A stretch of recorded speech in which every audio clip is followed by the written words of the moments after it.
Dar vienas dažnas klausimas, ką girdžiu. Esu pradedantis verslininkas, ar man pačiam tvarkytis apskaitą, ar man pirkti paslaugą. Mano požiūris yra patikėti darbus profesionalams ir pačiam susikoncentruoti į veiklą.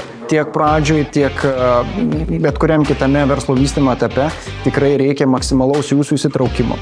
Reikia parduoti, reikia rūpintis procesais, reikia auginti komandą. Tai dėmesys į buhalteriją ir finansus nebus toks kokybiškas ir tikrai neteiks tos vertės. Tai susikoncentruoti į savo verslą ir patikėti finansų ir buhalterijos valdymą profesionalų. Tai įsivaizduokit kaip svertą. Didesnė vertė jūsų valandos bus tikrai kuriant ir plėtojant verslą ir duos daug didesnę grąžą, kainuos daug daugiau pinigų, nei samdant specialistą už tam tikrą valandinį įkainį, kuris bus kartais dešimtimis netgi pigesnis ir sukurs vertę ir ramybę jums. Kviečiu į nemokamą konsultaciją, paspauskite mygtuką žemiau ir užsiregistruokite.